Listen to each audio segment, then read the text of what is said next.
गमय। ओम शांति शांति शांति।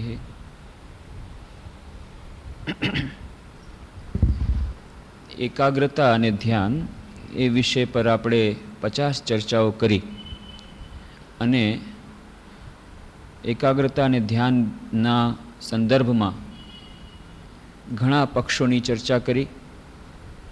ધ્યાન એકાગ્રતાનું મહત્ત્વ, એ બંને વચ્ચેનો સંપર્ક, એમાં આવતી બાધાઓ, એનું નિરાકરણ, ધ્યાનના પ્રકારો, આમ ઘણી વાતોની આપણે ચર્ચા કરી.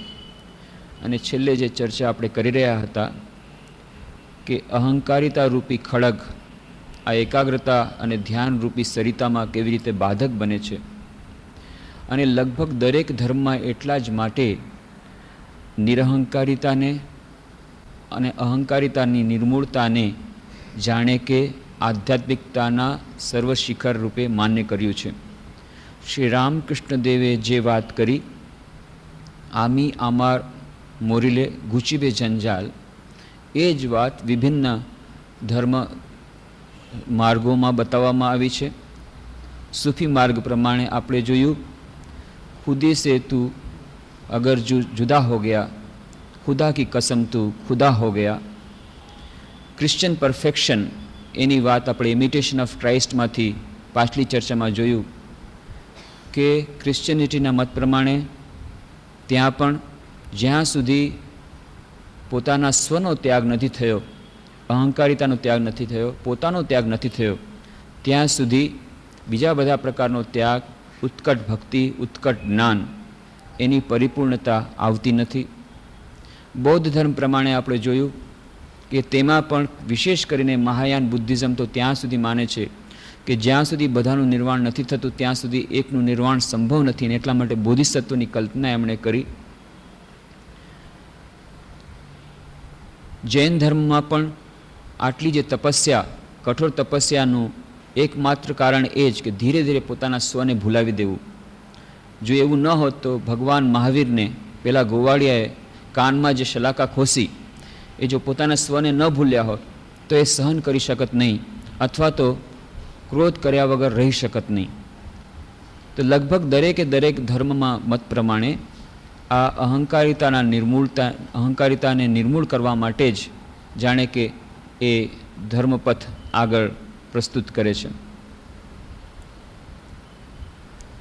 સ્વામી અખંડાનંદજી મહારાજ જ્યારે જામનગર ગયા હતા, ત્યાં 9 મહિના રહ્યા, અને ત્યાં જંડુ ભટ્ટ, એમની સાથે તેઓ ગાઢ સંપર્કમાં આવ્યા. જંડુ ભટ્ટના વ્યક્તિત્વથી તેઓ એટલા પ્રભાવિત થઈ ગયા, એમની સેવા ભાવનાથી, એમની નિસ્વાર્થતાથી, એમની એ સ્વની નિર્મૂળતાથી, કે પછીથી તેઓ આ વાત જ્યારે સ્વામી વિવેકાનંદને કહેતા ત્યારે સ્વામી વિવેકાનંદના આંખમાંથી આંસુ જતા. અચ્છા, આવા મહાન માનવ. અને સ્વામી વિવેકાનંદે પોતે કહ્યું છે કે જેટલી વ્યક્તિઓની સાથે મેં સંપર્ક મને થયો છે આ સંસારમાં, આ પૃથ્વીમાં, આખા જીવનમાં, એમાંથી સૌથી વધારે સેવાભાવી વ્યક્તિ મને લાગી જંડુ ભટ્ટ.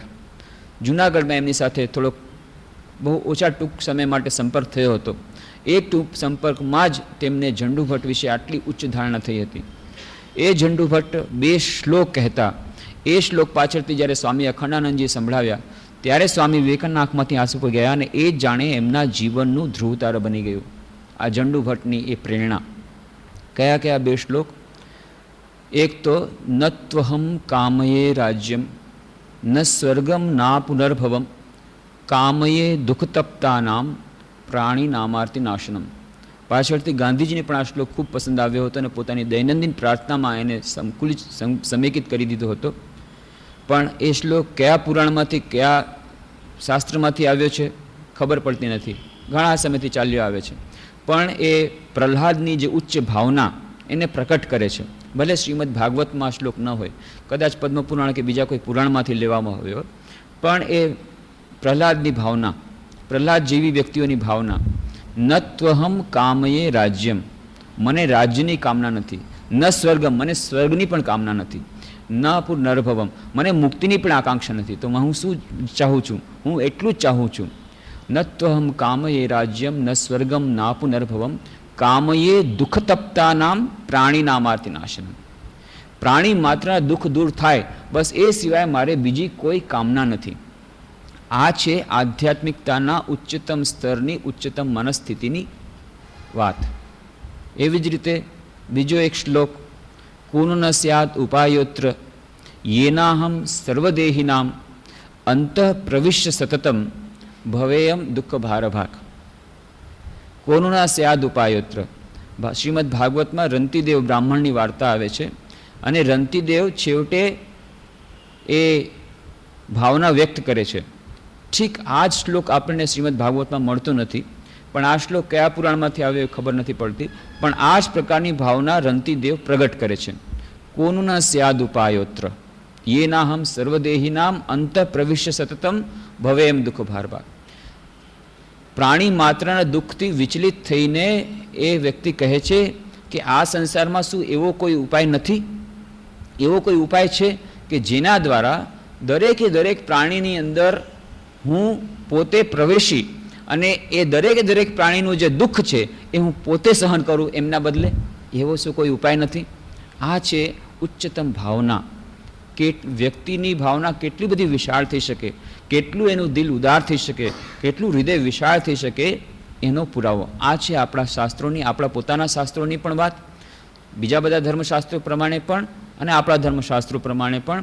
આજે પોતાની અહમને લૂછી નાખવું ત્યાં સુધી કે પોતાની મુક્તિની આકાંક્ષાને પણ સ્વાર્થપરાયણતા ગણવી.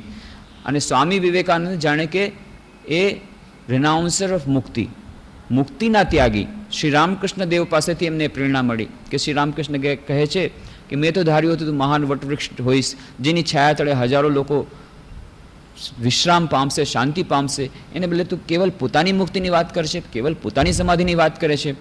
આ વાત ત્યારે તો નરેન્દ્રનાથના ગળે નથી ઉતરતી. પાછળથી જ્યારે બધાના દુઃખ દર્દ પોતે જુએ છે ત્યારે બધી સમાધિનો આનંદ બધું મૂકી એ અલમોડામાંથી જ્યારે સાંભળે છે પોતાની સગી બહેનની આત્મહત્યાની તાર મળે છે, આત્મહત્યાનો સમાચાર સાંભળે છે, બધું મૂકી અને લોકોના દુઃખ દર્દ દૂર કરવા માટે તેને પોતાની મુક્તિની આકાંક્ષા પણ છોડી અને કામમાં લાગી જાય છે, કર્મયોગમાં લાગી જાય છે, રામકૃષ્ણ મિશનની સ્થાપના કરે છે અને કેટલા બધા કાર્યો કરે છે. અને પછી રામકૃષ્ણ મિશનનો મુખ્ય જે એનું સૂત્ર એ આપે છે એ છે આત્મનો મોક્ષાર્થમ જગત હિતાય છે. કોઈ પણ વ્યક્તિ જ્યારે રામકૃષ્ણ મઠ મિશન જોઈન કરે અથવા શારદા મઠ જોઈન કરે અથવા સંન્યાસી ન પણ બને પણ ગૃહસ્થ તરીકે પણ જો રામકૃષ્ણ મઠ મિશન અને શારદા મઠ સાથે જોડાઈને કામ કરવા ઈચ્છતો હોય તો એને આ સૂત્ર યાદ રાખવું પડે. આ છે આદર્શ. આત્મનો મોક્ષાર્થમ જગત હિતાય છે. પોતાની મુક્તિ માટે, આત્માના કલ્યાણ માટે, પરફેક્શન માટે, આત્મ સાક્ષાત્કાર માટે, ઈશ્વરની પ્રાપ્તિ માટે તો પ્રયત્ન કરવાનો જ છે. એ તો હજારો વર્ષોથી આપણી ભારતીય પરંપરા રહી છે. મોક્ષ, ધર્મ, અર્થ, કામ અને મોક્ષ, 4 પુરુષાર્થ કયા, પણ પરમ પુરુષાર્થ કયો? મોક્ષ, મુક્તિની આકાંક્ષા. આ તો રહી જ છે. પણ આ મુક્તિની આકાંક્ષાને પોતાનો ઉચ્ચતમ આદર્શ બનાવવાને કારણે ભૂલ રીતે સમજવાથી, બ્રહ્મ સત્ય જગત મિથ્યાને પણ ભૂલ રીતે સમજવાથી શું થઈ ગયું? આપણે કાઠ વેદાંતી થઈ ગયા. અરે સંસાર તો તીનો કાલ में मिथ्या है, એટલા માટે संसार जाए भाड़ में, हम अपने मजे में रहें, मेरी रोजी रोटी ठीक રહે. વ્યષ્ટિ સમષ્ટિની વાત કરી, મારા પિતરાઈઓ સ્વામી આનંદની એ આપણે વાર્તાની વાત કરી કે કેવી રીતે એનો દુરુપયોગ કર્યો. व्यष्टि समष्टिની વાત કરી કે सब तो हमारा है, खाने के लिए हम लोग सब हमारा है और मुक्ति हमारी व्यष्टि की मुक्ति, बस हमारी खुद की मुक्ति चाहिए. અને મારી મુક્તિ માટે થઈને ફક્ત મારે પ્રયત્ન કરવાનો, બાકી બધા લોકો ખાવાનું આપશે એ ખાવાનું હું ખાઈશ અને મારું પોતાનું જપ ધ્યાન કરીશ, મારી પોતાની તપસ્યા કરીશ, સમાજનું જે થવાનું થાય, બીજાનું જે થવાનું હોય થાય. આવી રીતે પોતાને સ્વાર્થપરાયણતાને જ્યારે આપણે ઉદ્વેલિત કરીએ છીએ તો સ્વામી વિવેકાનંદ શું કહે છે? આ એક મનોવૈજ્ઞાનિક સત્ય છે કે જ્યારે પોતાના સ્વને તમે વધારે જોર આપો છો, પછી ભલે ને ગમે તે કારણે હોય, હું પહેલાં ખાઈ લઈશ એ પણ સ્વાર્થપરાયણતા છે, હું પહેલાં સ્વર્ગમાં જઈશ એ પણ સ્વાર્થપરાયણતા છે, એમ હું પહેલાં મુક્તિ પ્રાપ્ત કરી લઈશ બીજા બધા કરતાં પહેલાં, બાકી બધાએ ભલે જેમ દુઃખમાં સબળતા હોય સબળતા રહીએ, મારે એનાથી કાંઈ મતલબ નહીં, મારે મારા સાધન ભજનથી મતલબ છે, મારા ઠાકોરજીની મારે 4 કલાક સેવા કરવી પડે, ઘરમાં ભલે છોકરું બીમાર હોય, મારે એનાથી કાંઈ મતલબ નહીં, મારે મારા ઠાકોરજી જોઈએ. આ જે એક પ્રકારની સૂક્ષ્મ સ્વાર્થપરાયણતા, સારી સાત્વિક સ્વાર્થપરાયણતા, સાત્વિક અહંકારિતા પણ એક પ્રકારની અહંકારિતા, એ પણ એક પ્રકારની સ્વાર્થપરાયણતા, એ પણ એક પ્રકારની એ જે સ્વાર્થની વૃત્તિ આ જે આવી ગઈ ધીરે ધીરે, એને નિર્મૂળ કરવા માટે થઈને મંત્ર આપ્યો કે ના, આત્મનો મોક્ષાર્થમ રહેશે. આ ઈશ્વર સાક્ષાત્કાર આપણા જીવનનો ઉદ્દેશ્ય છે જ. જ્યાં સુધી આપણને પરમાત્માની પ્રાપ્તિ નહીં થાય, દિવ્યતાની અભિવ્યક્તિ નહીં થાય, ત્યાં સુધી આપણે મનુષ્ય જન્મ સાર્થક કર્યો નથી. આ વાત જે આપણા શાસ્ત્રમાં કહી છે, હજારો વર્ષોથી આપણે માનતા આવ્યા છીએ, એ વાતને અમે કોઈ પણ રીતે એનો તિરસ્કાર કરતા નથી, એને અવગણના કરતા નથી. એ તો રહેશે જ, પણ સાથે એક સૂત્ર જોડી દીધું આત્મનો મોક્ષાર્થમની સાથે, જગત હિતાય ચ. કેવી રીતે આત્મનો મોક્ષાર્થમ કરવો? જગતનું કલ્યાણ કરતાં કરતાં. તો જગતનું કલ્યાણ તમે શું કરી શકો? આપણે તો શું જગતનું કલ્યાણ કરી શકીએ? ઈશ્વરના સૃષ્ટિમાં પણ જગતનું કલ્યાણ એટલે કે જગતની સેવા. શિવ જ્ઞાનથી જીવ સેવા કરતાં કરતાં સ્વામી વિવેકાનંદ એક બહુ સુંદર ઉપાય બતાવે છે કે એક તલવાર એવી છે જેની તરફ બંને તરફ ધાર છે. આ એવી તલવાર છે જેની બંને તરફ ધાર છે. તમે એક કામ કરો, કોઈકની સેવા કરો, શિવ જ્ઞાનથી જીવ સેવા, તો શું થયું? જે દર્દી હતો એ તો સાજો થઈ ગયો, જે ભૂખ્યો હતો એને રોટલી મળી, જે નિરક્ષર હતો એને જ્ઞાન મળ્યું. તો એનું તો એ જગતનું તો કલ્યાણ થયું જ, એની પણ થોડીક સહાયતા થઈ, એને કંઈક ભૌતિક કે આધ્યાત્મિક કે માનસિક કોઈ પણ શાંતિ મળી કે કંઈક લાભ થયો. સાથે સાથે બીજો મહાન લાભ થયો કે આવી રીતે શિવ જ્ઞાનથી જીવ સેવા જો સારી રીતે, સારી ભાવનાથી, સારા વલણથી કરવામાં આવે તો જે વ્યક્તિ સેવા કરે છે એને પોતાને પાછી મુક્તિ પણ મળે છે. પહેલાં જે મુક્તિના માર્ગ હતા એમાં જે વ્યક્તિને મુક્તિ જોતી હતી એ સેવા કરી, એ પોતે તપસ્યા કરી, એને મુક્તિ તો મળતી હતી, પણ એને કારણે સમાજને કંઈ લાભ થતો નહોતો.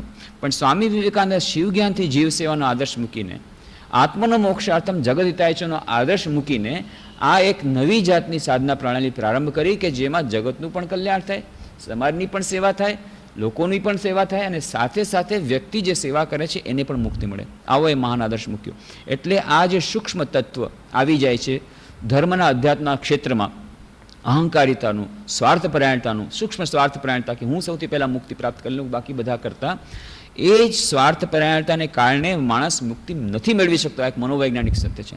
એટલા જ માટે ભગવાન બુદ્ધે આત્માને, બધાએ જ્યારે કે મારે આત્માની સાક્ષાત્કાર, મારો આત્માનો સાક્ષાત્કાર મારે જોઈ, મારે મારા આત્માનું કલ્યાણ કરવું છે, આમ જામ બધા કહેતા થઈ ગયા. એટલા માટે ભગવાન બુદ્ધે કહ્યું આત્મા નામની વસ્તુ જ નથી, જાઓ. પૂછે છે આનંદ, હે ભગવાન, હે ભંતે, મેં એમ સાંભળ્યું છે કે તમે કહો છો કે એમ મને લાગે છે કે તમારા ઉપદેશથી તો મને લાગે છે કે આત્મા નામની કોઈ વસ્તુ નથી, ઈશ્વર નામની કોઈ વસ્તુ નથી. ત્યારે ભગવાન બુદ્ધ કહે છે, ક્યારે મેં એવું કહ્યું છે કે ઈશ્વર નામની વસ્તુ નથી, આત્મા નામની વસ્તુ નથી? ઓહો, તો હું તો ભૂલ સમજ્યો હતો. તો પછી હવે તો એમ નક્કી થઈ ગયું ને કે આત્મા નામની વસ્તુ છે, ઈશ્વર નામની વસ્તુ છે. આનંદ, મેં ક્યારે કહ્યું હતું કે ઈશ્વર નામની વસ્તુ છે, આત્મા નામની વસ્તુ છે? અરે, આ પણ નથી કહ્યું, આ પણ નથી કહ્યું. તો પ્રભુ શું વાત છે? તો વાત એમ જ છે, ચૂપચાપ રહેવું. જ્યાં તમે કહેશો કે આત્મા નામની વસ્તુ છે તો કે છે મારી આત્મા અલગ, અને મારા આત્માના સાક્ષાત્કાર માટે આમ કરવું જોઈએ, એટલે માટે હું બધો ત્યાગ કરી, હું મારા પોતાના માટે બધું કરીશ, અને આ જે સ્વાર્થ પ્રેરણાને કારણે નિર્વાણ નહીં મળે. નિર્વાણ મેળવવા માટે નિર્વાણની આકાંક્ષાનો પણ ત્યાગ કરવો પડે. આ વાત સમજાવવા માટે, અને આત્માનો જ સ્વીકાર ન કર્યો, અસ્વીકાર પણ નથી કર્યો, સ્વીકાર પણ નથી કર્યો, એના વિશે મૌન સેવ્યું છે ભગવાન બુદ્ધે. એનો અર્થ એ નથી કે એગ્નોસ્ટિક હતા, અજ્ઞેયવાદી હતા, અજ્ઞેયવાદી નહોતા, પણ ભગવાન બુદ્ધે જોયું કે આ પોતાના આત્માના સાક્ષાત્કારની લાલસામાં લોકો સ્વાર્થી બની રહ્યા છે, આ સૂક્ષ્મ સ્વાર્થપરાયણતા એમાં આવી રહી છે. એના કારણે તેમણે આત્માનો એ સ્વીકાર કે અસ્વીકાર નહીં કર્યો. પણ સ્વામી વિવેકાનંદે પોઝિટિવ સ્ટેપ લીધું કે આવી રીતે આ લોકોને આત્મ સાક્ષાત્કારની વાત કહેશું, તરત જ લોકો સ્વાર્થી બની જાય છે. બધા, બાકી બધા એને ન ગણકારી, બધા ભલે દુઃખ સેવતા હોય તો પણ પોતે પોતાની સાધનામાં રત રહી સ્વાર્થપરાયણ રહે છે. આ એમણે જોયું.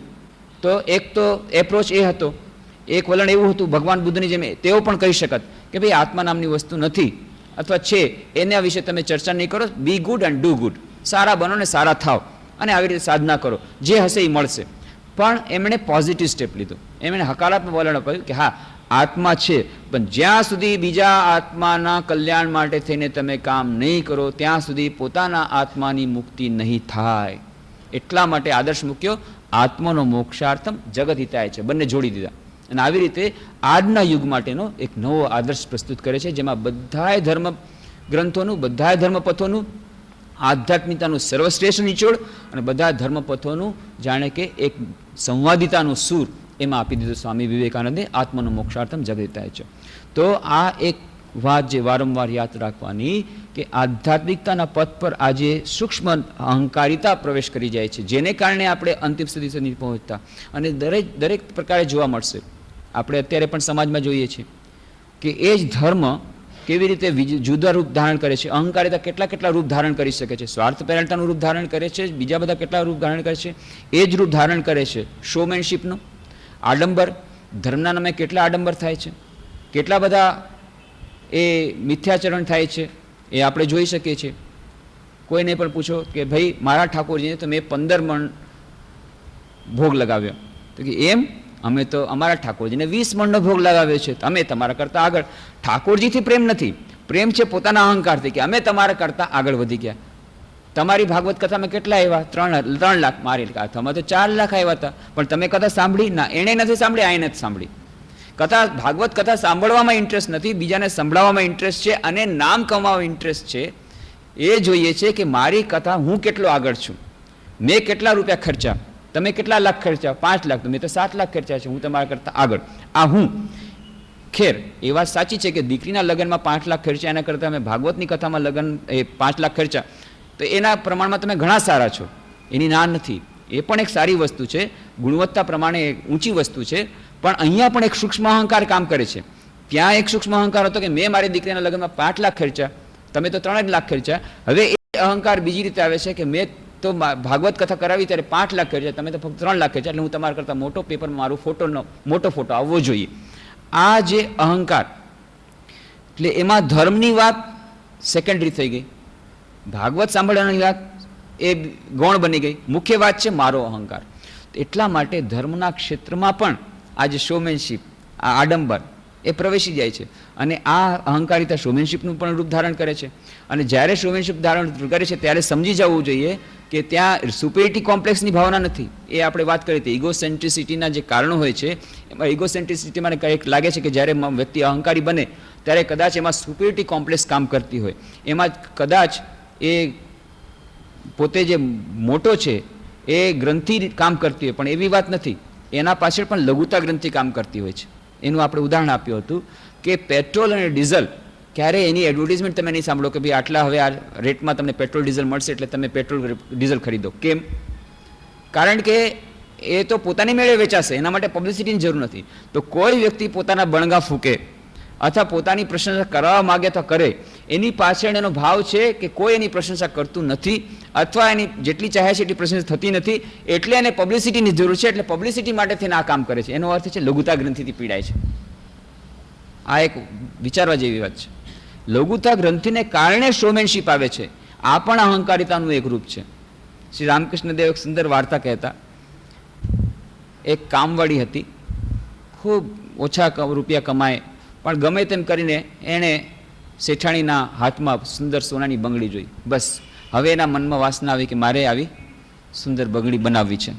બસ એણે તો પછી ખૂબ પૈસા જમા કરવા માંડી ગયા, ગમે તેમ કરી ખૂબ મહેનત કરી, 2 વર્ષના અંતે રૂપિયા એકઠા કરી ઠીક એવી જ સોનાની બંગડી એણે બનાવી.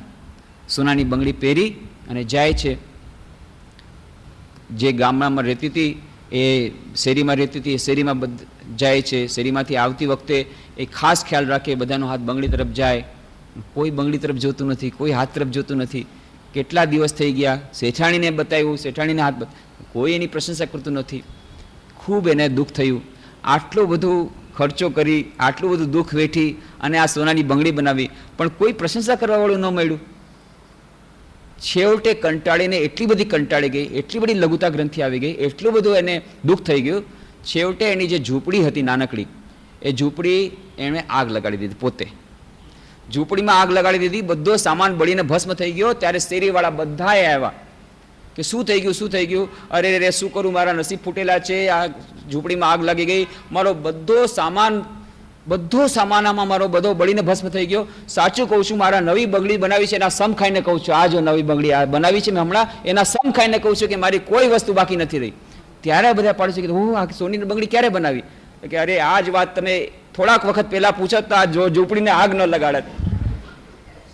થોડીક વાર પહેલા જો તમે આ જ વાત મને પૂછત, મને એટલો દિલાસો થાત, તો પછી આ ઝૂંપડીને આગ ન લગાડી પડત. આ જે અહંકારિતા કેવા કેવા રૂપ ધારણ કરે, શોમેનશીપ, પોતાને આગળ બતાડવાની ભાવના, એ જ અહંકારિતાનું એક રૂપ આવે છે ક્રોધના રૂપમાં. તો આપણે વાત કરી હતી કે ક્રોધની ચર્ચા થોડી કરવાનો પ્રયત્ન કરશું.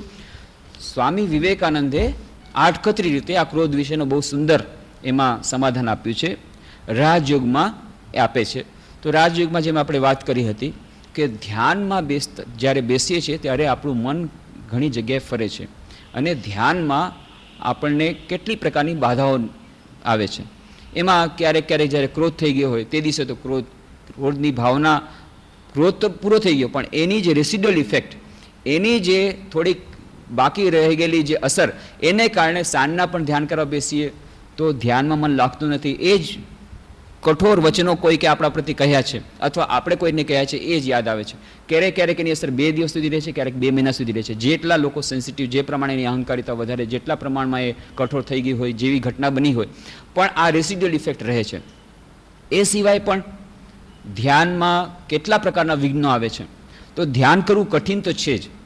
તો આપણે પહેલાં જ વાત કરી હતી કે ધ્યાનને સરળ સમજવાનું નથી. ધ્યાન છે સપ્તમ ભૂમિકા, અને પહેલી અને બીજી ભૂમિકા જ્યાં સુધી આપણે સર નહીં કરીએ, અંતે તો થોડેક આપણે એ પહેલી અને બીજી ભૂમિકામાં આગળ નહીં વધીએ, ત્યાં સુધી એ સપ્તમ ભૂમિકા, એ ધ્યાનની ભૂમિકામાં આપણે વધારે સફળતા પ્રાપ્ત કરવાની આકાંક્ષા ન રાખી શકીએ. તો પહેલી અને બીજી ભૂમિકા કઈ છે? યમ અને નિયમ. તો કહે છે એ પતંજલિ યોગસૂત્રમાં યમ અને નિયમની વાત કરે છે કે અહિંસા, સત્ય, અસ્તેય, બ્રહ્મચર્ય, પરિગ્રહ, યમઃ. યમ શું છે? અહિંસા, સત્ય, અસ્તેય એટલે ચોરી ન કરવી, બ્રહ્મચર્ય અને અપરિગ્રહ એટલે કે બીજાની વસ્તુને ગ્રહણ ન કરવી, બીજાનું દાન સ્વીકાર ન કરવું. આ તો થઈ ગયા યમ. પછી નિયમ, આ બીજું સ્ટેપ, બીજું પગથિયું. નિયમ એ શું છે? શૌચ, સંતોષ, તપ, સ્વાધ્યાય, ઈશ્વર પ્રણિધાનાની નિયમાહ. આ 5 નિયમ છે. શૌચ એટલે કે શુદ્ધિ, અંતરની શુદ્ધિ, મનની શુદ્ધિ. સંતોષ હોવું. તપ, સ્વાધ્યાયમાં ઈશ્વરનું નામ લેવું પણ સ્વાધ્યાય, સદગ્રંથોનું વાંચન કરવું એ પણ સ્વાધ્યાય. અને ઈશ્વર પ્રણિધાન, ઈશ્વરનું સ્મરણ કરવું, ઈશ્વરને શરણાગત થવું. ઈશ્વર પ્રણિધાન વિશે આપણે ઘણી વાત કરી કે અહંકારિતાની નિર્મૂળતા માટે ઈશ્વર પ્રણિધાન કેવી રીતે મદદરૂપ નીવડે છે. હવે આ જે યમ અને આ ખાસ કરીને નિયમ, એ નિયમનું જ્યારે પાલન કરવા જઈએ છીએ ત્યારે આપણને ઘણી બાધાઓ નીવડે છે. તો એના જ માટે 33મા સૂત્રમાં કહે છે વિતર્ક બાધને પ્રતિપક્ષ ભાવનમ. પતંજલિ કહે છે વિતર્ક બાધને પ્રતિપક્ષ ભાવનમ. યોગમાં પ્રતિબંધક વિચારોને અટકાવવા માટે તેમના વિરોધી વિચારોનું ચિંતન કરવું. જ્યારે આપણે ધ્યાન કરવા બેસીએ કેટલાક વિચારો આવે, અથવા તો બીજા પણ કેટલી જાતની બાધાઓ આવે, તો એમના માટે શું કહ્યું? તેમના વિરોધી વિચારોનું ચિંતન કરવું. આ એક બહુ સુંદર ઉપાય બતાવે છે. વિતર્ક બાધને પ્રતિપક્ષ ભાવના, એના વિરોધી વિચારોનું કરવું. આને સમજાવતા સ્વામી વિવેકાનંદ આ પતંજલિ યોગસૂત્રમાં એનું ઉદાહરણ આપે છે. નિયમો તરીકે જે સદ્ગુણોનો ઉલ્લેખ કરવામાં આવ્યો છે તેમનો અભ્યાસ કરવાનો રસ્તો એ છે, એટલે કે પ્રતિપક્ષ ભાવનમ. દાખલા તરીકે મનમાં જ્યારે ક્રોધનો મોટો આવેશ આવ્યો હોય ત્યારે તેને રોકવો કઈ રીતે? તેનાથી વિરોધી પ્રકારનો વિચાર તરંગ મનમાં ઊભો કરીએ. એ વખતે પ્રેમની ભાવના મનમાં લાવો. ક્રોધનું વિરોધી પક્ષ છે, ક્રોધનો વિરોધી ભાવ છે પ્રેમ. જ્યાં ક્રોધ હોય ત્યાં પ્રેમ ન હોઈ શકે, જ્યાં પ્રેમ હોય ત્યાં ક્રોધ ન હોઈ શકે. તો તેનાથી વિરોધી પ્રકારનો વિચાર તરંગ મનમાં ઊભો કરીએ. એ વખતે પ્રેમની ભાવના મનમાં લાવો. કોઈ વાર કોઈ સ્ત્રીને પોતાના પતિ પર ખૂબ ક્રોધ આવ્યો હોય અને એ અવસ્થામાં તેનું બાળક આવી ચડે અને તેને તે વહાલથી બચ્ચી ભરે, તે વખતે પેલું ક્રોધનું મોજું શમી જાય છે અને એક નવું મોજું ઉઠે છે. બાળક પ્રત્યેના પ્રેમનું એ મોજું પહેલાંને દબાવે છે. ક્રોધનો વિરોધી ભાવ છે પ્રેમ. તે જ પ્રમાણે જ્યારે ચોરી કરવાનો વિચાર મનમાં આવે ત્યારે અસ્થેયનો વિચાર મનમાં લાવવો જોઈએ, તથા જ્યારે દાન લેવાનો વિચાર મનમાં આવે ત્યારે તેને અપરિગ્રહની ભાવનાથી દાબી દેવો જોઈએ. આમ જે ભાવના આપણને ધ્યાનમાં, યોગની સાધનામાં નડતરરૂપ છે, જ્યારે એવા વિચારો આવે તે જ ક્ષણે જો આપણે એલર્ટ થઈ જાય, ખબર પડે કે હવે ક્રોધ આવવાનો છે, એ જ વખતે એના વિરોધી વિચારોનું જાણી કરીને આપણા મનમાં આપણે એને એને ઉત્પન્ન કરીએ તો આ શક્ય છે. જો કે આ પણ સાધન સાપેક્ષ છે. આપણે કહીએ તો છીએ સૌથી પહેલાં તો જ્યારે ક્રોધ આવે છે ત્યારે ક્રોધ કરવાની જ ઈચ્છા થાય છે. પહેલાં તો ક્રોધ સમજાતું જ નથી કે આ ક્રોધ આવ્યો, એ આવી ગયો અને પતી ગયો અને બધું કામ પતી ગયું, સામેવાળાનું ખૂન થઈ ગયું, પછી આપણે જેલમાં ચાલ્યા ગયા અને જન્મટીપની સજા થઈ, ત્યારે ખબર પડી કે ઓહો આ તો ક્રોધ આવ્યો અને બહુ ખોટું થઈ ગયું. આ તો એક્સ્ટ્રીમ એક્ઝામ્પલ આપ્યું. અથવા તો ક્રોધ આવી ગયો, બાળકને મારી દીધું, બાળક રડવા માંડી ગયો, અથવા તો એને ડામ દઈ દીધો, પછી એને હોસ્પિટલમાં મૂક્યો, એના પછી કરવા તો બહુ ખોટું થઈ ગયું. ત્યાં સુધી તો ખબર નથી પડી કે આપણે ક્રોધ આવ્યો ગયો ક્યારે અને ક્યારે બધું પતી ગયું. પણ જેમ જેમ આપણે સાધનામાં આગળ વધશું, જેમ જેમ જરાક મન પર નિયંત્રણ આવશે, તેમ તેમ આપણને ક્રોધની ભાવનાની સાથે સાથે જ જ્યારે ક્રોધ આવશે ત્યારે એની સાથે આ પણ ભાવના આવશે કે મારામાં ક્રોધ આવી રહ્યો છે. એ જાતનું જ્ઞાન, એ જાતનું જો જ્ઞાન આવવાનું થઈ જાય કે ક્રોધ આવે ત્યારે જ આપણને ખબર પડી જાય કે મારામાં ક્રોધ આવી રહ્યો છે, તો સમજવું આપણે સાધનાની ઘણી આગળ સ્થિતિમાં પહોંચી ગયા છે. આ સાધના સાપેક્ષ છે, ધીરે ધીરે આવશે. મન પર નિયંત્રણ કરતાં કરતાં, આ યોગની સાધના કરતાં કરતાં, સદગ્રંથનું વાંચન કરતાં કરતાં, ધ્યાનની અભ્યાસ કરતાં કરતાં એક સ્થિતિ એવી આવશે કે જ્યારે જ્યારે આપણામાં કોઈ પણ જાતનો ઉદ્વેગ આવે, ઈર્ષ્યાની લાગણી હોય, કામ, ક્રોધ, લોભ, મોહ, મત્સર, ઈર્ષા, કોઈ પણ જાતની લાગણી જ્યારે આપણા મનમાં ઉદ્ભવે, એની સાથે સાથે જ એક બીજો વિચાર પણ આપણને મનમાં આવશે, એનું જ્ઞાન પણ આપણને થશે કે હવે મારામાં ઈર્ષ્યાની લાગણી આવી રહી છે. એવી જ રીતે ક્રોધની લાગણી જ્યારે આવશે ત્યારે ખબર પડશે હવે મારામાં તુરત જ ક્રોધની લાગણી આવવાની છે અને થોડા જ સેકન્ડની અંદર હું ક્રોધથી પૂરો ને પૂરો ક્રોધના મોજા એવા આવશે કે બધોય એકદમ મને પ્લાવિત કરી દેશે અને પછી મારો કંટ્રોલ મારા ઉપર નહીં રહે અને પછી મારાથી શું બોલાઈ જશે, કેવા તીર મોઢામાંથી ફેંકાઈ જશે અને ફેંકેલા તીર પાછા આવશે નહીં, આવું બધું થઈ જશે. માટે હું સાવધાન થઈ જાઉં. આવી જાતની જો ભાવના આવી જાય તો સમજવું કે આપણે અડધું battle one, half the battle is one, અડધું આપણે યુદ્ધ જીતી લીધું. જો આવી જાતની થોડી જ્ઞાન આવી જાય અને જ્યારે એવું આવી ગયું, ખબર પડી ગઈ કે હવે ક્રોધનું મોજું આવી જ રહ્યું છે, તરત જ એક પ્રેમનું મોજું આપણે એમાં નાખી દઈએ. માની લો આપણા કોઈ પ્રેમાસ્પદ હોય, ઈશ્વરને આપણે પ્રેમ કરીએ છીએ, ઈશ્વરનું એક પર્ટિક્યુલર એક વિશેષ રૂપ આપણને ગમે છે, જ્યારે ક્રોધ આવી રહ્યો ત્યારે એનું ચિંતન કરવાથી અને જેને આપણે પ્રેમ કરીએ છીએ, ઈશ્વરને જેને પ્રેમ કરીએ છીએ, ઈશ્વરનું ચિંતન કરવાથી એ જે એનાથી જે અમૃતની ધારા મળશે, એનાથી જે પ્રેમનું સિંચન હૃદયમાં થશે, ચિત્તમાં થશે, એને કારણે જો ક્રોધનો અગ્નિ એ શાંત થઈ જશે. અગ્નિમાં ઘી નાખવાથી અગ્નિ વધુ પ્રજ્વલિત થશે, અગ્નિમાં પાણી નાખવાથી જ જેમ ઠરશે, એવી રીતે ક્રોધની જ્વાળામાં જો આપણે કટુ વચનો રૂપી ઘી નાખશું તો હજી પ્રજ્વલિત થવાની છે. કારણ કે આપણે 2 શબ્દો કહ્યા હતા, સામેથી 4 શબ્દો આવવાના છે. એ 4 શબ્દ આવવાથી પછી આપણે 8 શબ્દો બોલવાના છીએ અને એ તો અગ્નિ હજી ભભૂકતી જશે. પછી એનો અંત ક્યારે થશે? જ્યારે ખૂબ મોટું નુકસાન થઈ જાય, એના પછી જ્યારે બધું ખાખ થઈ જાય, નુકસાન થઈ જાય, પછી આપણને પસ્તાવો થાય છે. પણ હવે પસ્તાવા હોત ક્યાં? જબ ચીડિયા ચૂક ગઈ ખેત, પછી તો બધું પતી ગયું. તો આ જે વાત છે કે જ્યારે ક્રોધની ભાવના આવે ત્યારે ને ત્યારે જો એના પ્રતિપક્ષ ભાવનમ, એના પ્રતિપક્ષી વિચારો આપણે લાવી શકીએ. પ્રેમની ભાવના, જે પ્રેમાસ્પદ છે, જે આપણો પ્રિય છે, એ પ્રિય ઈશ્વર, ઈષ્ટની મૂર્તિનું ચિંતન, ગુરુદેવનું ચિંતન, જે વિચારો આપણને ખૂબ જ પ્રિય છે એ વિચારોનું ચિંતન, એ સદવિચારોનું એ સ્મરણ, આ સ્મરણ કરવાથી ચિત્તમાં જે પ્રશાંતતા આવશે, ચિત્તમાં જે શાંતિ આવશે, એ શાંતિને કારણે ક્રોધનું મોજું શમી જશે. એક બીજો નાનકડો ઉપાય બતાવે છે મનોવૈજ્ઞાનિકો કે ક્રોધ હોય છે એ ઇન્સ્ટન્ટેનિયસ હોય છે. ઇન્સ્ટન્ટેનિયસ ક્રોધ જે ભભૂકે છે એ ખૂબ જ જલ્દીથી ભભૂકે છે અને જાણે કે એ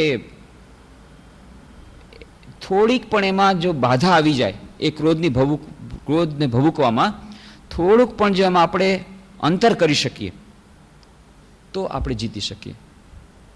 કેવી રીતે? કે માની લો ક્રોધની ભાવના ફક્ત આવી જ રહી છે, એના તરંગો આવી જ રહ્યા છે, એવી રીતે ખબર પડી. ત્યારે જો આપણે આપણા મનને સૂચન કરીશું કે જો ક્રોધ આવી રહ્યો છે પણ ક્રોધ કરવો સારો નથી, એટલે માટે હું ક્રોધ નહીં કરું, તો મન નહીં માને. જ્યારે ક્રોધની ભાવના આવી ગઈ છે, પ્રવેશી ગઈ છે, ત્યારે તમારું મન માનવાનું જ નથી. એ કહે છે ના, મારે તો ક્રોધ કરવો જ છે, ક્રોધ કર્યા વગર હું ન રહી શકું. આને આમ કામ કર્યું છે એના પ્રતિરોધ રૂપે મારે અત્યારે એને કટુ શબ્દ કહેવા જ પડશે. જ્યાં સુધી કટુ શબ્દ નહીં કહું ત્યાં સુધી મને મનમાં શાંતિ નહીં થાય. એટલા માટે મારે તો ટીટ ફોર ટેટ એને કંઈ કહેવું જ પડશે. ક્રોધ તો હું કરીશ જ. આપણું મન આપણને સમજાવશે, આપણું મન માનશે નહીં. ગમે એટલું કરશું. જ્યાં ક્રોધની ભાવના એકવાર આવી છે શું કરવા? કોઈને કોઈ કારણથી આવી છે. કોઈક વસ્તુ ન થઈ, કોઈ ઘટના બરાબર ન ઘટી, સામેવાળા કંઈ કીધું, એ ગમે તે કારણે જે આવી છે એને એ ભાવનાના પ્રતિરોધ રૂપે તો ક્રોધ આવે છે. જ્યારે આપણે આપણા મનને સમજાવવાનો પ્રયત્ન કરીએ છીએ, ભાઈ હમણાં ક્રોધ કરવું બરાબર સારું નથી, ક્રોધ બહુ બુરી ચીજ છે, ઘણા બધા તમે ત્યારે વિચાર કરવાનો પ્રયત્ન કરશો, ત્યારે તો વિચારવા જ નહીં દે. સૌથી પહેલાં તો એ કે આ બધા વિચારો હમણાં બિલકુલ દૂર કર, હમણાં તો મારે ક્રોધ કરવો છે. સૌથી પહેલાં મને ક્રોધ કરી લેતા પછી તારી વાત સાંભળીશ, આ આપણું મન કહે છે. હવે એવી વખતે શું કરવું? એવી વખતે ટ્રીક રમવી પડે. ટ્રીક શું છે? એ ટ્રીક એવી છે કે ભાઈ તારે ક્રોધ કરવો હોય તો જરૂર કર, તારે જેટલો કરવો એટલો કરજે. તો મનમાં જ હા હવે આગળ બોલ, હવે આ તારે સાંભળવા હું તૈયાર છું. તારે જેટલો ક્રોધ એટલો કરવો છે, પણ 10 સેકન્ડ પછી કરજે. પોસ્ટપોન, કેન્સલ નહીં કરવાનો પ્રોગ્રામ. ક્રોધ કરવાનો પ્રોગ્રામ તારે જે કરવો હોય કરજે. 10 સેકન્ડ માટે ખમી જા. 10 સેકન્ડ પછી તારે જેટલો ક્રોધ કરજે. આ ટ્રમ્પ કાર્ડ છે. આ ટ્રમ્પ કાર્ડ ત્યારે જ શક્ય છે જ્યારે આપણને ખબર પડી કે પહેલું જ્યારે તરંગ આવ્યું ક્રોધનું, ત્યારે જો ખબર પડી જાય કે ક્રોધ આવી રહ્યો છે ને, ત્યારે આ ટ્રમ્પ કાર્ડ આપણે રમીએ કે ભાઈ હમણાં નહીં, 10 સેકન્ડ પછી. અને એટલા માટે એ મનોવૈજ્ઞાનિકો રીત અપનાવે છે કે તમે 10 સેકન્ડ સુધી 10 ગણો. 1 2 3 4 5 7 8 9 10 10 વાર તમારા ઈષ્ટ મંત્રનો જપ કરો. કોઈ તમારે માન લો તમે ઈશ્વરમાં વિશ્વાસ નથી કરતા, કાંઈ વાંધો નહીં, તમે 1 2 3 4 5 7 8 9 10 ગણતરી જ કરો. પોતાનું જ નામ લ્યો 10 વાર. એ ગમે તે રીતે 10 સેકન્ડ તમે કાઢી નાખો કે ભાઈ તમે પોતાનું જ નામ લ્યો. તમને કોઈ ઈશ્વરમાં શ્રદ્ધા નથી નામમાં. ઈશ્વરનું નામ લેવાથી 2 ફાયદા થશે. એક, તમને ટાઈમ મળે છે, યુ આર પરચેઝિંગ ટાઈમ, તમને થોડો સમય મળી ગયો. આ સમય પરચેસ કરવો એ જ મુખ્ય છે. પણ એની સાથે સાથે જો ઈશ્વરનું નામ લ્યો, જેમાં તેના ઉપર તમને પ્રેમ છે, અને એનું ચિંતન કરો 10 સેકન્ડ માટે પણ, તો ચિત્તમાં પ્રશાંતતા આવશે અને એ ભગવાનનું નામ જે અમૃત છે એને કારણે ક્રોધ પૂરેપૂરો શમી જશે. પણ માની લો ભગવાનમાં તમને ઇન્ટરેસ્ટ નથી, ભગવાન તમને વિશ્વાસ નથી, પણ પોતાનું પણ નામ લ્યો કે તમે 1 2 3 4 ગણતરી કરો, તો એનાથી શું થાય છે? You are purchasing time. આ જે 10 સેકન્ડનું વ્યવધાન આવ્યું એને કારણે ક્રોધની જ્વાળા જે ભભૂકવાની હતી એ થોડીક નાનકડી રહી ગઈ, ભભૂકી ન શકી. એ ભભૂકી ન શકી અને નાનકડી જ્યારે રહી ગઈ છે ત્યારે ક્રોધ ઉપર કાબૂ કરવો શક્ય બનશે. ત્યાર પછી તમે એને સમજાવજો, જો ભાઈ 10 સેકન્ડમાં તો 10 સેકન્ડ તો થઈ ગયા, ત્યાં સુધીમાં ટેમ્પરેચર ઘણું ડાઉન થઈ જશે. એ ટેમ્પરેચર જ્યારે ડાઉન થાય, તાપક્રમ જ્યારે મનનો નીચો થાય, ત્યારે તમે જ્યારે સૂચન આપશો કે ભાઈ આ ક્રોધ કરવાથી તને શું ફાયદો થશે? નુકસાન જ નુકસાન છે. એટલા માટે આ ક્રોધ કરવાથી ફાયદો. ત્યારે કદાચ એ વાત સાંભળે, ન પણ સાંભળે, માની લો ન સાંભળે ત્યારે, પણ આ 10 સેકન્ડમાં જે તાપક્રમ ઓછું થઈ ગયું છે એને કારણે શું થશે કે માની લો 10 સેકન્ડ પહેલાં તમે ક્રોધ કર્યો હોત તો તમે 10 ગાળો આપી હોત, તો આ તાપક્રમ ઓછા થયા પછી 1 ગાળો આપશો. તો એની ઇન્ટેન્સિટી ઓછી થઈ જશે. પહેલાં કદાચ તલવારથી મારી નાખવાના હોત, એને બદલે દંડાથી મારશો, તો કમસે કમ ખૂન નહીં થાય, તો જન્મટીપની સજા નહીં થાય. આ જે એટલું બધું થોડુંક તો અંતર પડશે. તો આવી રીતે આ મનોવૈજ્ઞાનિક સત્ય.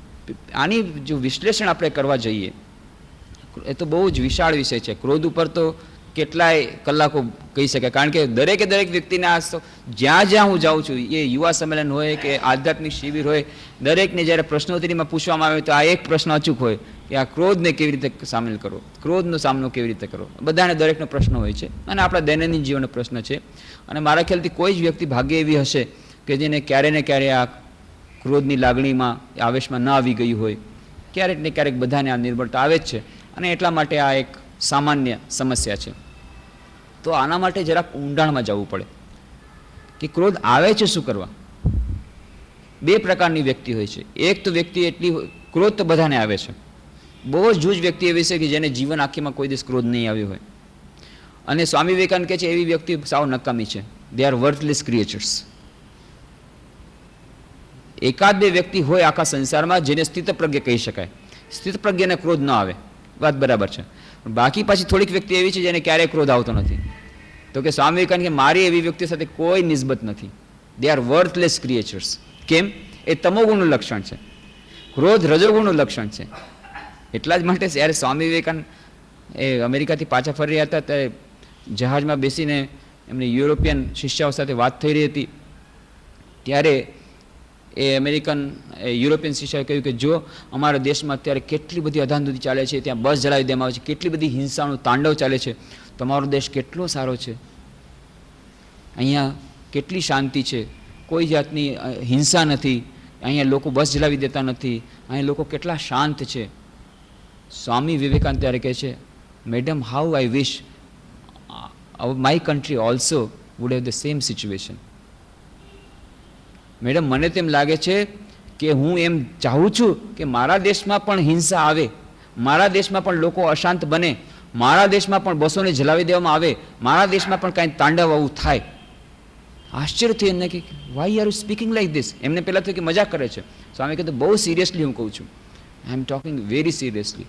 અત્યારે તમે ભારતમાં સ્થિતિ જુઓ છો, ત્યારે 90 વર્ષ પહેલાંની હું વાત કહું છું, જ્યારે સમય કે અત્યારે તમે ભારતમાં સ્થિતિ જુઓ છો, ઘોર તમોગુણનું લક્ષણ છે.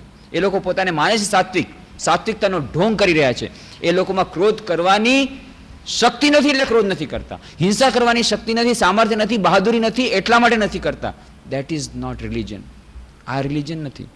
તો ક્રોધ કરવા માટે પણ સામર્થ્ય જોઈએ, એના માટે બહાદુરી જોઈએ, એના માટે પણ નિડરતા જોઈએ. એટલી નિડરતા પહેલાં કેળવો. તો તમોગુણનું લક્ષણ, સત્વગુણનું લક્ષણ. તમોગુણમાંથી રજોગુણમાં જવાનું છે, રજોગુણથી સત્વગુણમાં જવાનું છે, સત્વગુણમાંથી પછી એ નિર્ગુણમાં એ સ્થિતપ્રજ્ઞતાના લક્ષણ કે નિસ્ત્રય ગુણે ભાવાર્જુના, એ પછી ત્રણેય ગુણોથી પાર જવાનું છે. પણ અત્યારે સ્થિતિ શું છે? કેટલીક વ્યક્તિ એવી હોય છે કે જે ક્રોધ કરી શકતી નથી. ક્રોધ કરવાની કેટલાક લોકો તમે જોશો, એ ગામડામાં છે, નીચ જાતિના છે, એના ઉપર તમે ગમે એટલા અત્યાચાર કરો, ગમે એટલું એનું અપમાન કરો, એ કહે છે મારે સહન કરવાનું છે અપમાન, બસ એના જ માટે અમે જન્મા છીએ. તે અજ્ઞાનની દશા છે.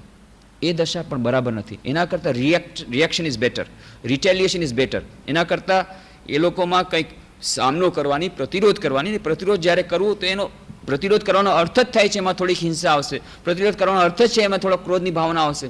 તો પ્રતિરોધની ભાવના એ સારી ભાવના છે. અન્યાય સામે તો પ્રતિકાર કરવો જ જોઈએ, પણ એ પ્રતિકાર કરતી વખતે મિક્સઅપ થઈ જાય છે. રજોગુણ અને સત્વગુણ બંને મિક્સ થઈ જાય છે. એમાંથી ધીરે ધીરે રજોગુણ ઓછો કરીને સત્વગુણ તરફ જવાનું છે. પણ તમોગુણને સત્વગુણની નિશાની નહીં સમજવાની, આનાથી આપણે સાવધાન રહેવું પડે છે. તો કેટલીક વ્યક્તિ એવી છે જે લોકો તમોગુણી છે, જેને ક્રોધ આવતો નથી. કેટલાક હોય છે બહુ જ જૂ જેવા કે જેઓ સ્થિતપ્રજ્ઞતાના લક્ષણમાં પહોંચી ગયા છે, એમને ક્રોધ આવતો નથી. એ સિવાય મોટા ભાગની વ્યક્તિઓને આ સંસારમાં ક્રોધ આવે છે. આ જે ક્રોધ આવે છે એમાં બે પ્રકારની કેટેગરી છે. કેટલાક લોકો હોય છે જેમને ક્યારેક ક્યારેક ક્રોધ આવે છે, અને કેટલાક હોય છે જેમને ક્યારેક ક્યારેક ક્રોધ નથી આવતો. મોટે ભાગે એમને ક્રોધિત જ હોય છે. આવી બે પ્રકારની વ્યક્તિઓ પાછી જોવા મળે છે. એમનો સ્વભાવ ચીડચીડી હોય છે, વાતમાં ક્રોધિત થઈ જવું, કોઈ પણ કારણ વગર ક્રોધિત થઈ જવું. તો આ લોકો સાયકોલોજીકલ પેશન્ટ છે. આમ તો સાયકોલોજીકલ પેશન્ટ બધા જ છે આજકાલ, પણ આ વિશેષ કરીને સાયકોલોજીકલ પેશન્ટ મનોવૈજ્ઞાનિક એ માનસિક રોગોથી પીડિત છે કે જેનો સ્વભાવ જ ચીડચીડી થઈ ગયો છે. એનું કારણ હોય છે ફ્રસ્ટ્રેશન. જ્યારે જીવનમાં આવે છે, એમના એ ઊંડાણમાં, સબકોન્શિયસ માઇન્ડમાં, એમના અચેતન મનમાં કેટલીક પ્રકારની ભાવનાઓને કચડી દેવામાં જ્યારે આવે છે, એ વ્યક્તિને જ્યારે પોતાના જીવનમાં નિષ્ફળતા જ મળે છે, ત્યારે એનું મન જ્યારે ઘવાય છે, હૃદયની ભાવનાઓ કચડાઈ જાય છે, ત્યારે આ રૂપ લે છે, અને ત્યારે એનો સ્વભાવ ચીડચીડિયો થઈ જાય છે. ત્યાર પછી એને કોઈ કારણ વગર પણ ક્રોધ આવે છે. તો એવી વ્યક્તિઓને આપણે અત્યારે અલગ કરી દઈએ, કારણ કે એમને માટે સાયકોલોજીકલ ટ્રીટમેન્ટ જરૂર છે. એમના માટે તો મનોવૈજ્ઞાનિક, એ જ્યાં સુધી એમનું ફ્રસ્ટ્રેશન, મુખ્ય એમનું જે કારણ છે, એના અચેતન મનમાં જે આ ડાઘ પડી ગયા છે, આ જે કારમો ઘા લાગ્યો છે, એનું જ્યાં સુધી ટ્રીટમેન્ટ નહીં થાય, ત્યાં જ્યાં સુધી સુધિંગ ઇફેક્ટ નહીં આપવામાં આવે, ત્યાં સુધી પોતાનો ચીડચીડી સ્વભાવ એ બદલાવી શકશે નહીં. અને એને બદલાવાનો એકમાત્ર ઉપાય છે કાં તો એનું સાયકો એનાલિસિસ કરીને, મનોવૈજ્ઞાનિક વિશ્લેષણ કરીને, એ કઈ ભાવના એનામાં ખૂટે છે, એ ભાવનાને, એ જે કારમો ઘા લાગ્યો છે, એ કારમો ઘાને દૂર કરવાનો પ્રયત્ન કરવાનો એક. અથવા તો બીજો સચોટ સરળતમ ઉપાય છે ઈશ્વર તરફ જો એનું મન ચાલ્યું જાય ગમે તે રીતે, બસ એ ગમે તેટલો ચીડચીડો સ્વભાવ હશે, ધીરે ધીરે ઈશ્વર ચિંતનના એ અમૃતના પ્રભાવથી મનનું જે ફ્રસ્ટ્રેશન છે, મનમાં જે કારમો લાગ્યો છે, એના ઉપર શીતળતા છવાઈ જશે, અને ધીરે ધીરે આ ચીડચીડો સ્વભાવ પરિવર્તિત થઈ જશે. મેં પોતાના જીવનમાં કેટલી એવી વ્યક્તિઓને જોઈ છે જેનો સ્વભાવ ચીડચીડિયો હતો, પણ આધ્યાત્મિક જીવનમાં આવ્યા બાદ સમૂળગું એમનું પરિવર્તન થઈ ગયું. પણ સિન્સિયરલી ભગવાનનું નામ લેવું પડે, સિન્સિયરલી સાધના કરવી પડે. થોડા વખત પહેલાં આપણે ઉદાહરણ પણ આપ્યું હતું કે કેવી રીતે જ્યારે પ્રેસિડેન્ટ મહારાજ આવ્યા, પૂજનીય ભૂતેશાનંદજી મહારાજ, 2 વર્ષ પહેલાંની વાત છે, અને એક બેન મારી પાસે આવી, મંત્ર દીક્ષા લેવાની ઈચ્છા હતી, પણ ત્યારે નિયમ એવો હતો કે મા બાપની પરમિશન જોઈએ. તો એમાં કહ્યું કે માતા પિતાની સંમતિ છે કે નહીં. તો માતાની આજ્ઞા પછી ન મળી એટલે આવીને રડવા માંડી ગઈ કે માતા પિતા ના પડે છે, મારી મંત્ર દીક્ષા લેવાની બહુ ઈચ્છા છે. એટલે પછી એના માતાને બોલાવ્યા કે શું વાત છે. પછી માતાની સાથે વાત કરીને કહ્યું કે આમાં તો મંત્ર દીક્ષા છે, આ કંઈ મંત્ર દીક્ષા એવું નથી કે એને સંસારનો ત્યાગ કરવો પડે. કેટલાક લોકો દીક્ષાનો અર્થ એમ સમજે છે કે વરઘોડો નીકળશે ને પછી સંન્યાસ ત્યાં લઈ લેશે, કે આ મંત્ર દીક્ષા છે, એને કાંઈ જવું નહીં પડે, ઘરમાં બેસીને સવાર સાંજ ફક્ત જપ ધ્યાન કરવાના છે, અને એને એવી કંઈ આશ્રમમાં પણ આવવાની જરૂર નહીં પડે, ઘરમાં જ બેસીને સાધન ભજન કરવાનું છે, જેમ જીવન જીવે છે, લગ્ન પણ કરી શકશે, બધું કરી શકશે. આ બધી વાત સમજાવવાથી એમના માતા ઠીક છે, દીકરી આટલી રડે છે, ઠીક છે, ભલે મંત્ર દીક્ષા લે, કે એમને સુધી તો મંત્ર દીક્ષાનો એમને અંત ખબર જ નહોતી. એના પછી બીજી વાર જ્યારે પ્રેસિડેન્ટ મહારાજ આવ્યા 1 વર્ષ પછી, ત્યારે એના મારી પાસે આવ્યા, એના મમ્મી આવ્યા. મેં કીધું શું વાત છે? તો કે મારે મંત્ર દીક્ષા લેવી છે. લ્યો, પાછલે વર્ષે તમે જ તમારી દીકરી માટે આટલું ઓબ્જેક્શન લીધું, તમને સમજાવવા પડ્યા, અને હવે તમે પોતે કહે છો મારી મંત્ર દીક્ષા લેવી છે. તો કે જુઓ, એ મારી દીકરી હતી ને જેણે દીક્ષા લીધી, બહુ જ ગુસ્સાના સ્વભાવવાળી હતી, એટલી ક્રોધી સ્વભાવની હતી કે અમે લોકો તો હાર માની ગયા હતા કે હવે આનો સ્વભાવ જ બદલાશે નહીં, શું કરવું એ જ વિમાસણમાં હતા. પણ આશ્ચર્યની વાત, મંત્ર દીક્ષા લીધા પછી એનો આખો સ્વભાવ જ બદલાઈ ગયો છે. અમને લોકોને આશ્ચર્ય થયું, મંત્ર દીક્ષાથી આટલો પ્રભાવ પડે. એટલે પછી મેં વિચાર કર્યો, મને તો ક્રોધ તો મને ઘણો આવે છે, હું કંઈ નાની નહીં, અને બાકીની જે મારી 3 દીકરીઓ છે, આ પેલો નંબર છે, બાકીની જે 3 આનાથી નાની છે, એને ક્યારેક ક્યારેક ક્રોધ આવે છે. એટલે મેં વિચાર કર્યો, હું દીક્ષા લઈ લઉં ને, આ 3ની દીક્ષા લઈ લઉં, હાલને આપણે દીક્ષા લઈ લઈએ અને આપણો ક્રોધ જરા ઓછો થતો હોય તો આ તો ઉદાહરણ આ 1 વર્ષ પહેલાંનું હું આપું છું. તો કેમ આમ થઈ ગયું? પરિવર્તન કેમ આવ્યું? પોતાની મેળે આવ્યું. એના માટે ક્રોધની ભાવના મારે આવે છે, ક્રોધ મારે દૂર કરવો છે. ક્રોધ દૂર કરવા માટે કંઈ મંત્ર દીક્ષા નહોતી લીધી, પણ આજે એનો આટકતરી પોતાની મેળે પરિણામ આવ્યું કે ધીરે ધીરે જ્યારે મનમાં શીતળતા આવે છે, અને વિશેષ કરીને મેં જ્યારે કહ્યું કે જ્યારે આપણે ટેન્શનના પિરિયડમાંથી જઈ રહ્યા હોઈએ, કોઈ પણ જાતની માનસિક ચિંતાઓ બધાને આવે છે, ટેન્શન હોય જ છે, કોઈ જાતનું વિદ્યાર્થીને પરીક્ષાનું ટેન્શન હોય, કેટલું બધું ટેન્શન, ખાસ કરીને 12મા ધોરણને તો બહુ જ ટેન્શન. 12મું ધોરણ આવ્યું અને ખાસ કરીને 12મું સાયન્સ એટલે તો બસ આખી પૃથ્વીમાંથી એ લોકો અલગ થઈ ગયા. ટેન્શન દિવસ રાત ટેન્શન. એટલા માટે આવતીકાલે સવારના 8 થી 12 ખાસ 12th સાયન્સના સ્ટુડન્ટ્સ માટે હાઉ ટુ રિડ્યુસ ટેન્શન, એના માટે જ એક કાર્યક્રમ રાખ્યો છે અહીં આશ્રમમાં, સવારના 8 થી 12 યુવા સંમેલન, પણ ફક્ત 12મા સાયન્સના ધોરણ માટે, 12th સાયન્સના સ્ટુડન્ટ્સ, કે હાઉ ટુ રિડ્યુસ ટેન્શન. એટલું બધું ટેન્શન છે, એમના માટે ખાસ કાર્યક્રમ કરવો પડ્યો છે. તો આ ટેન્શનથી બધાને આવે છે, પણ જ્યારે જ્યારે આવું ટેન્શન વધારે આપણા જીવનમાં હોય, બિઝનેસને કારણે હોય, કે વિદ્યાર્થીઓને ભણવાને ચિંતાને કારણે હોય, કે બહેનોને પણ કેટલા પ્રકારના ટેન્શન હોય, સાસુનો ઝઘડો હોય, કેટલા બધા જાતના ભાગલા પડવા, પાર્ટનરશિપનો ઝઘડો હોય, કેટલી જાતના ટેન્શન હોય. તો આવું જ્યારે વિશેષ કરીને જ્યારે એવા પીરિયડ આવે, એવો સમય આવે કે એવા સમયગાળામાંથી જ્યારે આપણે ટેન્શનના સમયમાંથી પસાર થતા હોઈએ, ત્યારે બ્રાહ્મ મુહૂર્તમાં ઉઠીને, સવારના પોરમાં ઉઠીને, જ્યારે બધા ઉઠે છે એની પહેલાં, સૂર્યદેવતા ઉઠે છે એની પહેલાં, જો એ બ્રાહ્મ મુહૂર્ત એટલે કે સૂર્યોદયના કમસે કમ અડધી કલાક પહેલાં, ત્યારે જો ભગવાનનું નામ, એમનો જપ કરવામાં આવે, તો ભગવાનનું નામ લેવામાં આવે, કીર્તન કરવામાં આવે, ભજન કરવામાં આવે, ભગવાનનું નામ લેવામાં આવે, આ ભગવાનના નામનો અમૃતનો પ્યાલો જો સવારના પોરમાં પી લેવામાં આવે, ધ્યાનનો નશો સવારના પોરમાં થોડોક જો કરી લેવામાં આવે, સદગ્રંથોનું વાંચન જો થોડુંક કરી લેવામાં આવે સવારના પોરમાં, આ અમૃતનો પ્યાલો ગમે તે રીતે, અને બની શકે તો 3 રીતે, થોડુંક સદગ્રંથનું વાંચન, કથામૃતનું અમૃત એનું પાન કર્યું, થોડુંક જપ, થોડીક પ્રાર્થના, થોડુંક ધ્યાન, આ બધું જે અમૃત, ઈશ્વરના નામનું અમૃત જો આપણે પાન કરી લઈએ, આ અમૃતની અસર આખા દિવસ રહેશે. ગમે એટલા ટેન્શનના પિરિયડમાંથી પસાર થઈ રહ્યા છીએ, હજી કટોકટી ગઈ નથી. આપણા બિઝનેસમાં જે કટોકટી આવી છે, જે એમરજન્સી આવી છે, જેને કારણે ખૂબ ટેન્શન રહે છે, એ તો રહેશે જ, એનું ટેન્શન રહેશે જ. પણ એમ હોવા છતાં આ જે મગજ ચીડચીડો થઈ જાય છે અને વારંવાર આપણે ઉશ્કેરાઈ જાય છે, એ નહીં ઉશ્કેરીએ. કેમ? કારણ કે સવારના પોરમાં જે અમૃતનો પ્યાલો લીધો, એ અમૃતના પ્યાલાને લીધે ચિત્તમાં જે પ્રશાંતતા આવી, એ પ્રશાંતતાની અસર થોડી રાત સુધી રહેશે, અને એને કારણે ગમે તેવી ચિંતાથી ગ્રસ્ત હોવા છતાં પણ વાતમાં આપણે ઉશ્કેરે નહીં જઈએ, અને ઉશ્કેરાઈ જશું તો પણ એક એક્સ્ટ્રીમ સ્ટેપ આપણે નહીં લઈએ. એને કારણે પણ આપણો જે ચિંતા છે દૂર થશે. જેમ કે વિદ્યાર્થીને ભણવાની એકાગ્રતા કેમ ભંગ થાય છે? ટેન્શનને કારણે. ટેન્શન ઓછું થશે, એકાગ્રતા વધશે, અને એનાથી પાછું ટેન્શન ઓછું થશે. જેમ જેમ એકાગ્રતા વધશે, ભણવાનું સારું થશે, ટેન્શન ઓછું થશે. એવી જ રીતે કોઈને બિઝનેસમાં નુકસાન થઈ રહ્યું છે, એને કારણે એનું ટેન્શન છે. એ ટેન્શનને કારણે ચીડચીડ સ્વભાવ છે. ચીડચીડ સ્વભાવને કારણે હજી કસ્ટમર ગુમાવે છે, કસ્ટમરની સાથે ઠીક વાત નથી કરતો, ઉશ્કેરાઈ જાય છે, એને કારણે હજી બિઝનેસ ગુમાવે છે.